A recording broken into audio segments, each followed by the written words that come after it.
Thank you. Good afternoon, everyone. Thank you for the warm welcome. Michael, thanks for your leadership of this incredibly important institution. And Bob, congratulations on returning to the helm of VOA. I am truly happy to be here. I'm honored to have been requested. And it's always fun to be with a fellow tanker, too.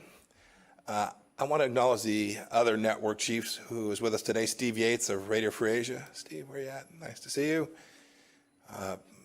And a note of appreciation, too, to the Voice of American journalist staff and to all those watching and listening.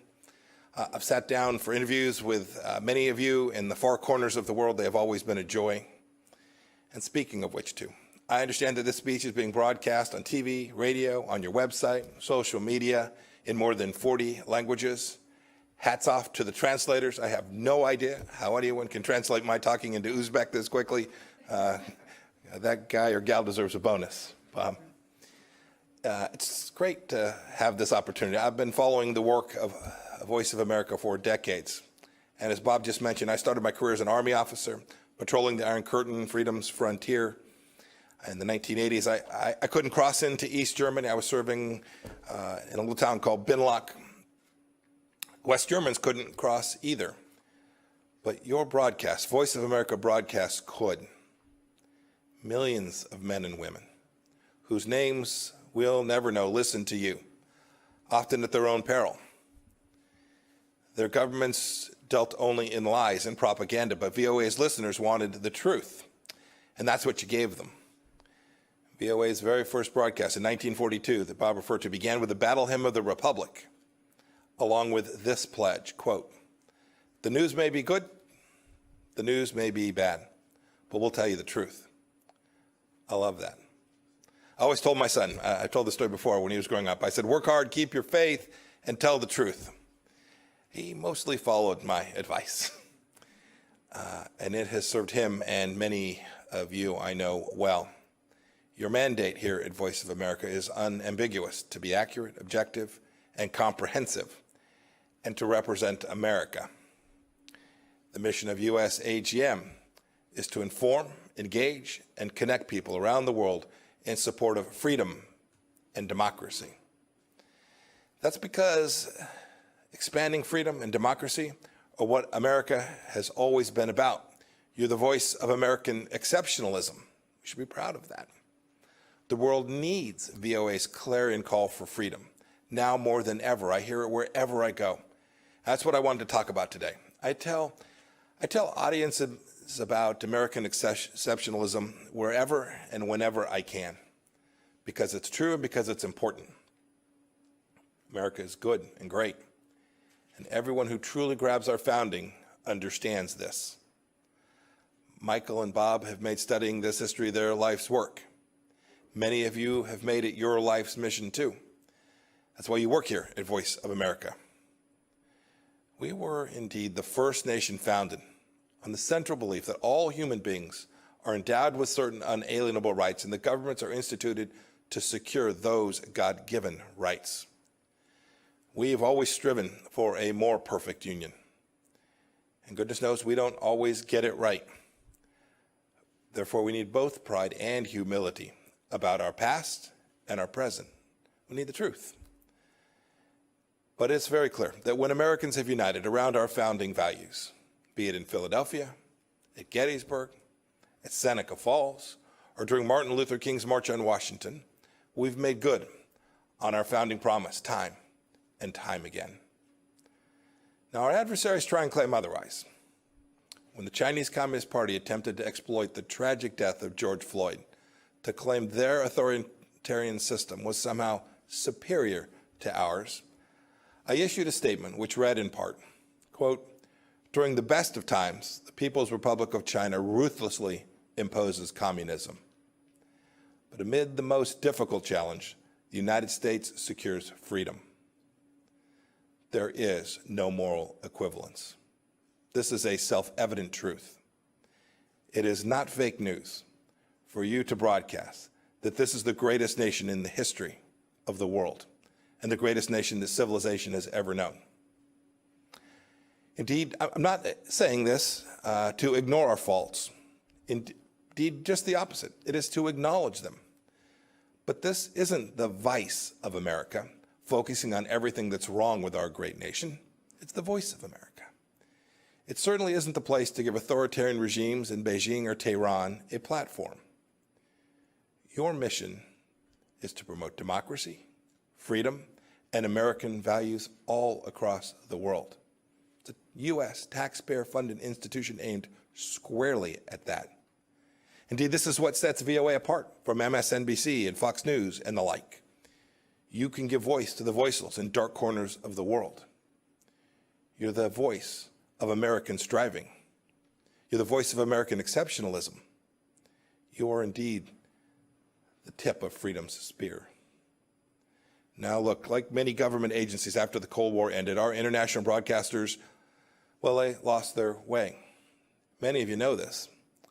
And there were, I'm sure, many reasons. The Soviet Union had collapsed, the wall had come down, names like bin Laden and Zarqawi and Baghdadi weren't widely known. In fact, many wrote that history was over. We allowed security protocols to lapse, and VOA lost its commitment to its founding mission. Its broadcasts had become less about telling the truth about America and too often about demeaning America. In 2013, one of my predecessors described the Broadcasting Board of Governors as, quote, practically defunct, end of quote. Look, that's in part why Congress created the role of CEO of the USAGM on a bipartisan basis. And it is again why I'm here today. I read that some VOA employees didn't want me to speak here today. I'm sure it was only a handful. They didn't want the voice of American diplomacy to be broadcast on the Voice of America. Think about that for just a moment. Look, we're all part of institutions with duties and responsibilities higher and bigger and more important than any one of us individually. But this kind of censorial instinct is dangerous. It's morally wrong. Indeed, it's against your statutory mandate here at VOA. Censorship, wokeness, political correctness, it all points in one direction: authoritarianism cloaked as moral righteousness.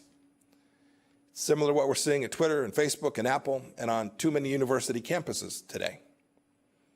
It's not who we are. It's not who we are as Americans. And it's not what Voice of America should be. It's time that we simply put wokeism to sleep. And you can lead the way. You all know. That's why you came here. There's a new dawn here at Voice of America. The American public doesn't know this, but when Michael took office, some 1,500 employees, almost 40% of the workforce, had been improperly vetted, including many with high-level security clearances. VOA was rubber stamping J-1 visas for foreign nationals, including some from communist China. We shouldn't be doing that. We have plenty of Mandarin language speakers here in America, and we are building, growing, teaching, educating more committed patriots, some of Chinese American descent who are amazing people. The Trump administration team is working to fix these national security threats. We want to vet employees properly. We want to reorient VOA to its mission of truth and unbiased reporting. We want to depoliticize what takes place here. It's too important for the American people and for the world.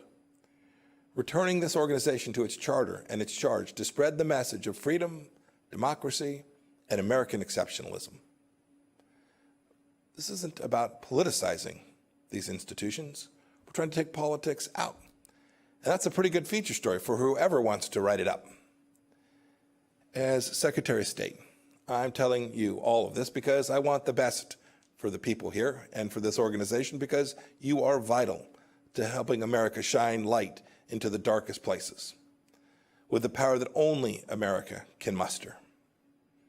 Governments like those in China, Iran, North Korea, they don't have the respect for the universal dignity of every human being in the way that America does. Indeed, that is what America was founded upon. Those regimes are anathema to everything that our nation stands for. We know that government exists to serve people. They believe that people exist to serve government. And VOA's work is vital. As I said before, you're the tip of freedom's spear.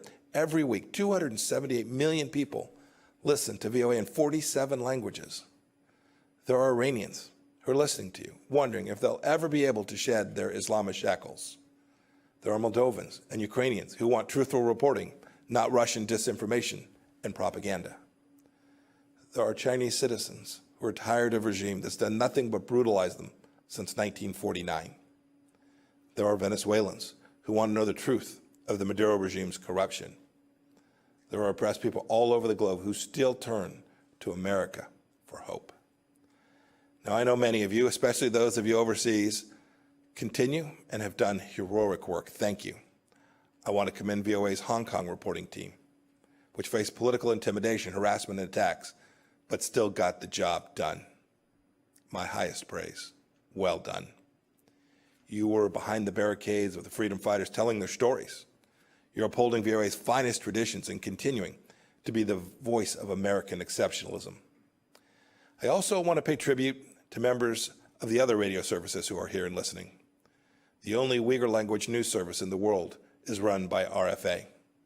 You've told everyone who will listen, indeed some who didn't want to, the truth about the CCP's atrocities against its own people in Xinjiang, the stain of the century. And you've done so despite the fact that the CCP has jailed the relatives of at least 6 RFA journalists in Xinjiang's internment camps and continues to threaten you and your families simply for doing your jobs. Your work takes courage. Please keep telling everyone who will listen what's happening in the toughest parts of the world. The world expects it, and America will be better off for it. I want to leave you with a quote that conveys why the VOA's mission is so critical before I take some questions from Bob. This quote's from a ways back. It's from George Washington.